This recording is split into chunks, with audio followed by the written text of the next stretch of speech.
What are the causes of cash flow problems? We had a builder who dropped $5 million in revenue, but made more profit, and we saw it 3 months in advance. Cash has its own behavior. Either you control it like a tool, or the tool controls you. By the end of this video, you're gonna know the 4 causes that are draining your cash right now.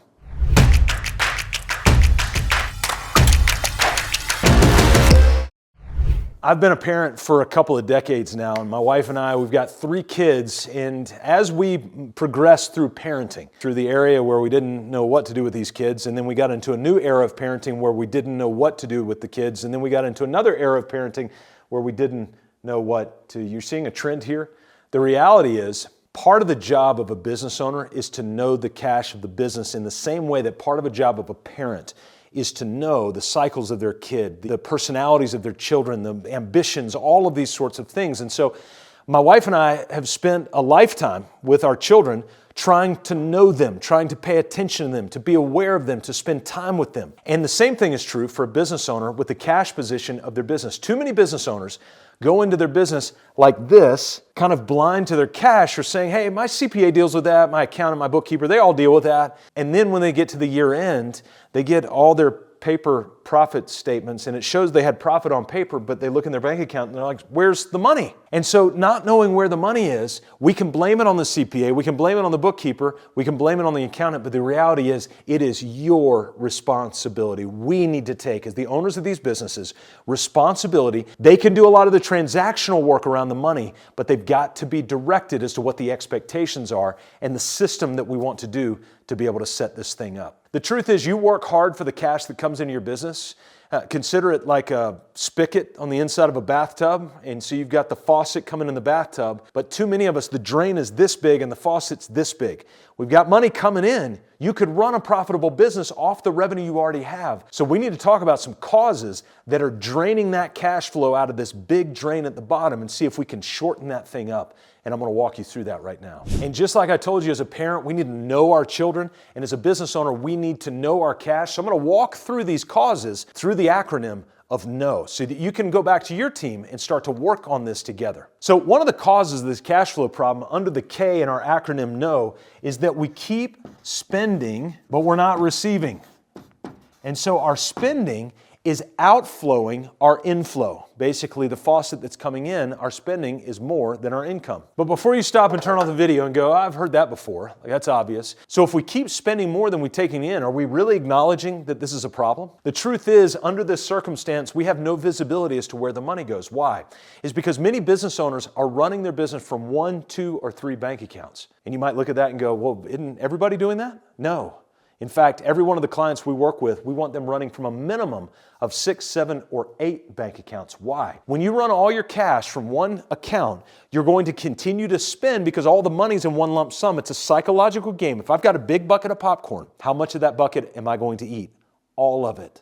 I have no modulation on it. I'm just going to keep eating because I love movie theater popcorn. But if I subdivided that bucket into 7, 8, 9 little buckets, am I going to eat all 8 of those buckets? Absolutely not. You'll make fun of me if I do that. But I'm going to be very aware of the amount of popcorn that's in each one, and I'm going to modulate what I do. The truth is, we keep spending because we're unknowing. We're not willing to know where the money's going, how much is coming in, how much is going out. So this is a RAGE acronym that we use, R-A-G-E, is we need to know the revenue, the actual costs, the gross margin, and the expenses. So the first element of solving these cash flow problems and knowing our cash is to stop spending if we're not willing to track. But we've got to start tracking. You can keep spending if you're willing to start tracking. And part of tracking is cutting up every dollar into subdivided bank accounts so you can see where those dollars are being spent. That leads us to the N of our acronym of KNOW, and that is we're not receiving money fast enough. So we're not collecting fast enough.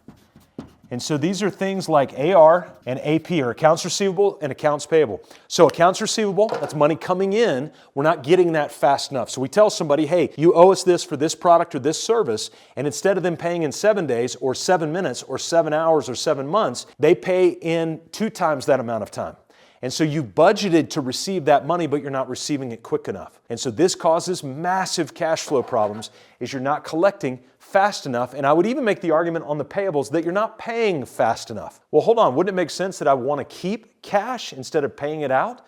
Not necessarily, because what happens is when you owe somebody money and don't pay it on time, that just builds and builds and builds. And so eventually you have to pay a huge lump sum. And in order to make that lump sum happen, you got to go borrow money on a revolving line of credit that ironically just kind of keeps revolving and never stops. And so part of the cash flow problem that you're experiencing is not only do you keep spending without tracking, but you're not collecting fast enough on the receivable side and you're not paying fast enough on the payable side. A couple things can help with this, by the way, is if you begin to automate your receivables and your payables. What do I mean by that? ACH, credit cards. Set it up. In, out. Make one time every week where you do receivables and payables every week instead of chopping it here and chopping it there.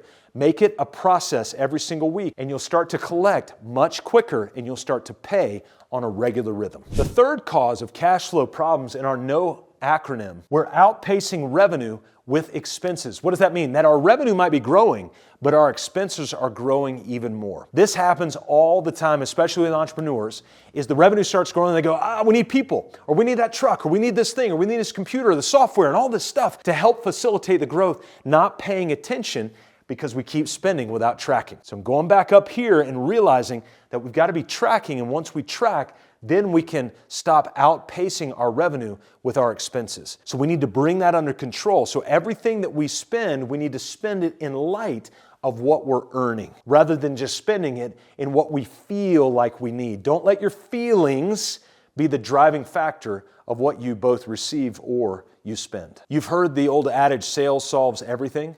You can actually have more sales and less cash. Why? It's because the sales are coming in, you freak out, you want to start doing stuff, so you spend, and now you're out of cash at that point. So we've got to start outpacing our revenue by spending too much on our expenses. And so the W part of our acronym is actually tied really closely with the N because it has to do with payments received and sent. The W here is this issue of wrong timing on payments.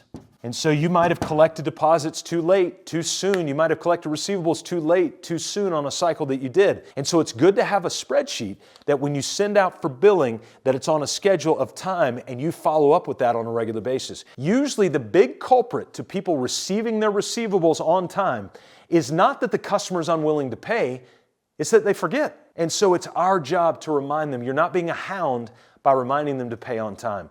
There are tasteful ways to do this. If you've got a 7-day billing time and a 7-day cycle time, just to say, hey, I'm sending this to you today, it's due in 7 days, I'll send you a reminder in 3 days, 2 days, and 1 day to let you know, just as a reminder, so that we can have that paid within 7 days. That's a simple way to do it. You set the expectations so the customer, the client, can follow you in order to make sure that you have this proper flow of cash. And a little note on that, we use the term cash flow. Maybe it's good to just stop using that altogether because it's turned into a cliche that it usually means a report that we run on the back end of our accounting software, a cash flow statement. The problem with that statement is it's static and outdated the moment you print it. But when we look at the flow of cash, we start to look at it through the lens of timing on the cash and how it operates, how quickly we can get that cash in and out, making sure that our expenses are not outpacing our revenue, and then making sure that we have proper timing on both collecting money and spending money. Now you might go, well, how do I do that? I've got a free gift for you that is going to help you align all of these things, because really here's what we're looking for, is what the hack is to all of this. It's knowing where the money is. It's properly tracking with what we call the RPMs of great leadership: repetition, predictability, and meaning. If you go to solvecashflow.com, and so there's a link down in the description below, solvecashflow.com, our team has put together a handbook for you to be able to set up the metrics and the functions so that you can know where your money's going and you can stay away from those cash flow problems. So make sure you go down there, solvecashflow.com, get that free gift, but more importantly, go implement it so that you can be liberated from cash flow problems and make time for the things that matter most.